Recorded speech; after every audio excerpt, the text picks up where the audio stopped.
Au sommet de cette édition, la place de la mairie centrale des Avirons a accueilli vendredi soir dernier le vernissage officiel de l'exposition de Jean-Luc Allègre et un défilé des candidates prétendantes au titre de Miss Aviron. Le spectacle Mimini fait pitié avec sur scène des seigneurs de la ville a fait salle comble à la salle Georges Brassens des Avirons. La poésie a été aussi à l'honneur de la médiathèque Jean-Bernard des Avirons pour le plus grand bonheur des rimes et des vers. La journée portes ouvertes de France Service au Tévlav a permis à de nombreux administrés cette semaine d'en savoir plus sur les services de proximité déployés sur site. 2 classes de l'école primaire de Marcel-Gouin en fin de semaine en visite à l'usine de potabilisation du Tévlav pour prendre conscience des enjeux environnementaux. Quoi voir et faire aux Avirons ce samedi et dimanche, l'agenda complet en fin d'édition. Et quel temps aux Avirons durant le week-end, la météo locale présentée en clôture journal.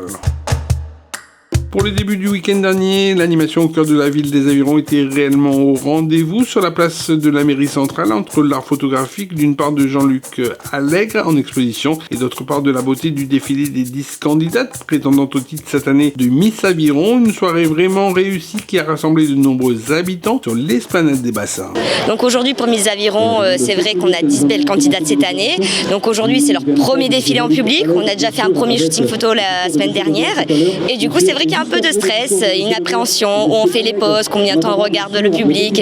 Mais c'est bon, elles sont prêtes, elles sont maquillées, elles sont coiffées. Aujourd'hui les critères d'une Miss, c'est vraiment quelqu'un qui est sociable, qui a beaucoup d'humilité, qui va vers les rayonnés, qui a un minimum au niveau de l'éloquence et puis aussi qu'elle passe au niveau visuel, c'est-à-dire au niveau de l'appareil photo, qu'elle soit à l'aise en fait. Donc c'est important. Donc vous disiez malgré tout, le choix va être difficile parce qu'il n'y a que des belles Miss. Ouais.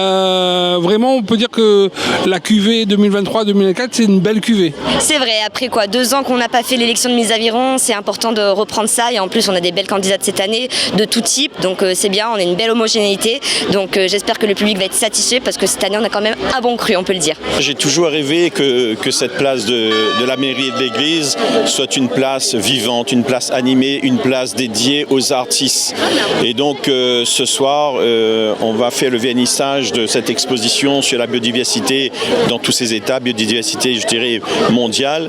Et couplé avec le défilé des Miss, je pense que c'est un cocktail détonnant puisque vous voyez vous-même comment la population s'est réunie là avec enthousiasme.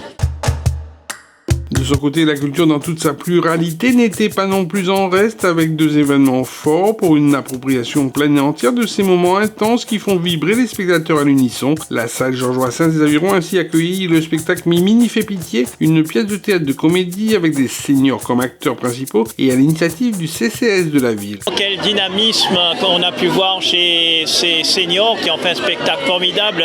Le public a apprécié, un public qui a répondu présent puisque la salle était comble aujourd'hui. C'est une fierté pour nous au niveau de la municipalité de voir les Avironnaises et les Avironnais se rassembler pour voir un spectacle qui nous est offert par nos aînés qui font des récits de vie et avec un spectacle vraiment vivant. Et je tiens à remercier toutes ces personnes qui étaient impliquées, ces actrices et ces acteurs qui étaient sur scène.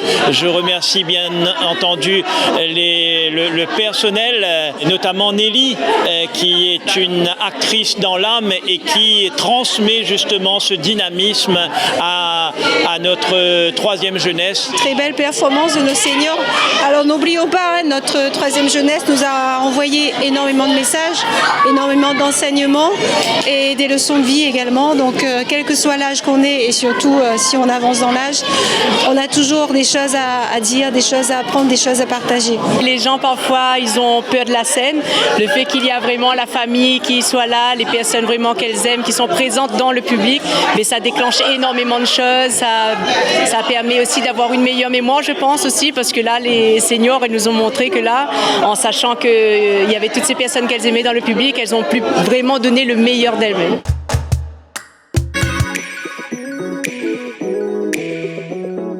Elles s'appellent Marie-Louise, Régine, Marie-Paul, Marie-Christine, Claudine, Marie-Claude, Gilberte et l'une d'entre elles sera couronnée Miss Bel Âge 2023-2024. Alors nous vous donnons rendez-vous le mercredi 18 octobre sur le stade du centre-ville des Avirons pour une élection pleine de sourires et d'émotions. Un événement animé par Léonus, une très bonne ambiance assurée avec en représentation Jean-Pierre Boyer, Joël et M à nous. Nous vous attendons nombreux et nombreuses pour passer un agréable moment ce mercredi 18 octobre 2023. Non loin de là, la médiathèque Jean-Bernard des Avirons avait, elle aussi, de son côté, donné rendez-vous dans ses murs aux passionnés de poésie. Pour des instants de pur bonheur, les textes poétiques du spectacle Fabulaire ont été présentés en paroles et en chant, alternant la langue française et le créole réunionnais. L'artiste Adolphe Maillot et ses deux compères musiciens Michael Talpo et Patrick Attid ont porté la poésie dans le champ de la découverte et de l'émotion à partager. Adolphe Maillot, son répertoire avec ses deux musiciens, c'est un répertoire qui est étoffé. Il mélange créole et français.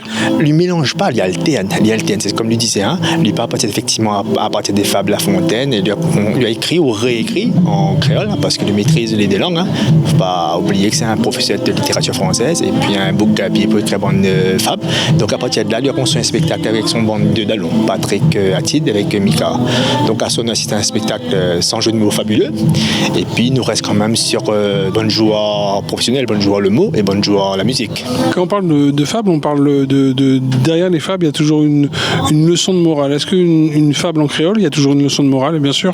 Bien sûr, c'est-à-dire que lui nous reste toujours quand même à l'origine, comme il disait, on convient les fables de La Fontaine, mais adapté au contexte local, on va trouver toujours bonne morale La Réunion.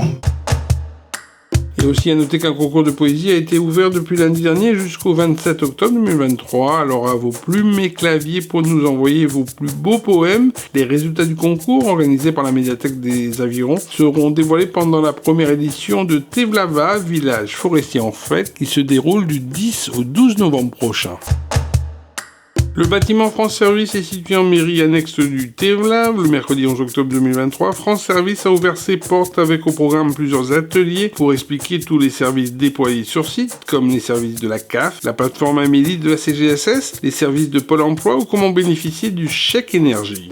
Alors cette journée porte ouverte, donc à l'initiative des agents de France Service du Tevlav, a pour but de rapprocher le public des institutions qu'elles pratiquent tous les jours, soit par téléphone, ou bien quand elles vont sur place, ou bien dans des correspondances.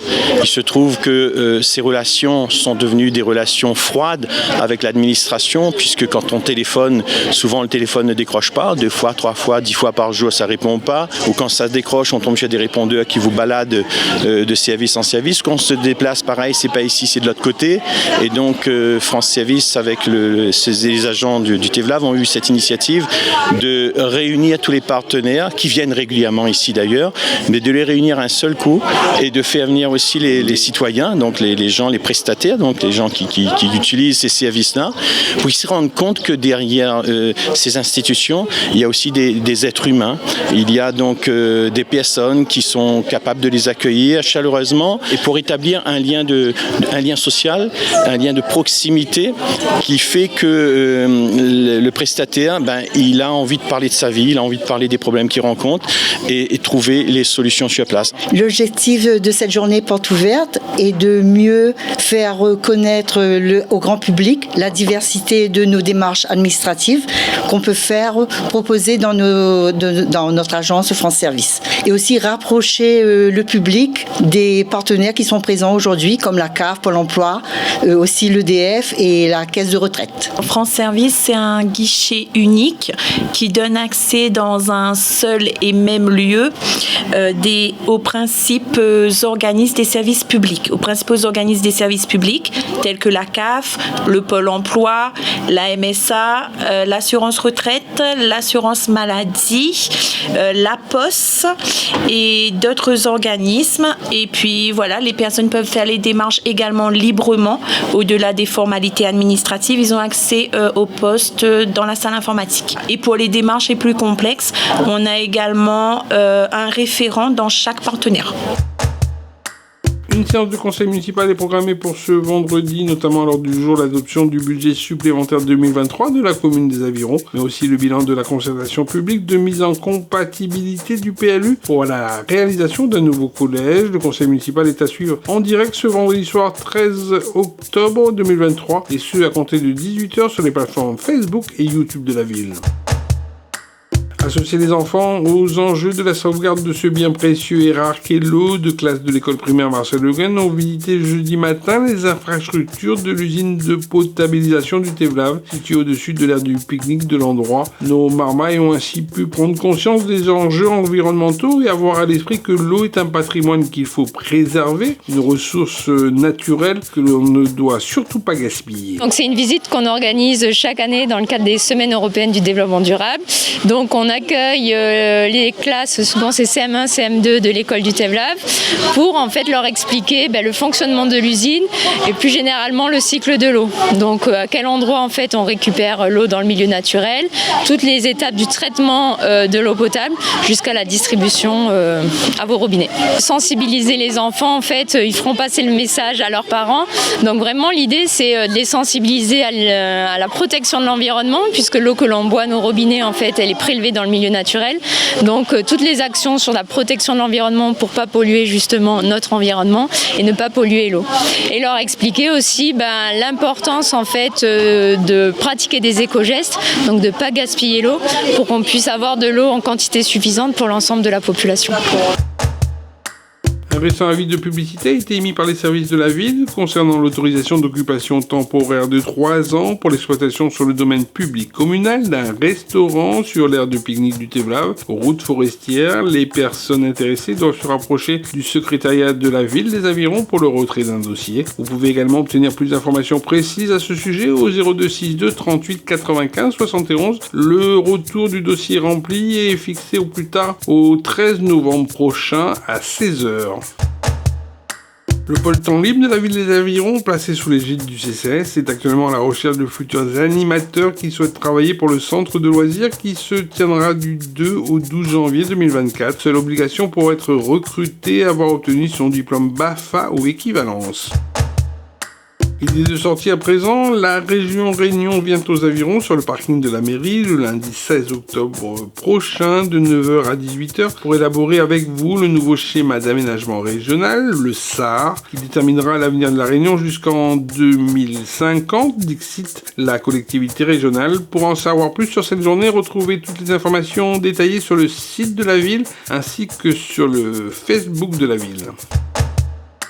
La médiathèque Jean-Bernard des Avirons vous invite toujours à plonger au cœur des origines de la Réunion. Après les engagés chinois et malbars ainsi que les indo-musulmans, c'est au tour cette fois-ci des Cafres afro-malgaches d'être à l'honneur. Le samedi 14 octobre en matinée, place à l'initiation de meringues et des escapades culturelles en famille. Le mercredi 18 octobre, ce sera au tour de Mamso de proposer des ateliers de musique et de langue malgache. La salle Jean-Bastien des Avirons vous invite à l'extérieur de ses murs ce vendredi 13 octobre à 20h avec un spectacle de danse intitulé Souffle, joué à la maison de quartier du Risseau, pertinence sur la scène improvisée, élégance des interprétations, chorégraphie de la mise en scène, l'univers de la compagnie Morphose est vraiment à voir et à découvrir. À noter dans votre agenda de fin de semaine le traditionnel marché forain du samedi matin en centre-ville implanté sur le parvis de la mairie centrale, avec ses attrayants fruits et légumes de saison ainsi que ses succulents produits du terroir qui vous attendent pour bien débuter le week-end et être tout simplement en bonne santé. À la page football à présent, depuis la deuxième partie du championnat et la trêve, les joueurs de l'Océan enchaînent les bons résultats au Super de Poula, ce qui leur permet aujourd'hui de pointer à la 5e place du classement. Ce vendredi 13 octobre à 20h30, ils accueillent dans leur stade de Polo Brabant les Dionysiens de l'Académie sportive de la Redoute. Une nouvelle victoire possible, d'autant que leurs adversaires sont derrière eux au classement avec pour l'instant une 8e place. À la page de la météo locale aux Avirons, le temps du week-end s'annonce radieux et agréable alors que les premiers flamboyants de la ville s'habillent tout de rouge. Samedi, dans un ciel sans nuages, la température maximale atteindra les 27 degrés dans l'après-midi. Dimanche, une vague de chaleur devrait être également ressentie du battant des lames de bois blanc au sommet des montagnes du Tevlav. Le thermomètre pourrait s'élever à 29 degrés dans l'après-midi. Le bleu du ciel sera aussi pareil à la veille. Merci de votre attention et restez connectés sur toute l'actualité de la ville des Avirons en continuant à nous suivre sur les plateformes YouTube, Facebook, SoundCloud ainsi que sur Instagram mais aussi sur www.mairie-aviron.fr. Ville les Avirons, vers un territoire durable.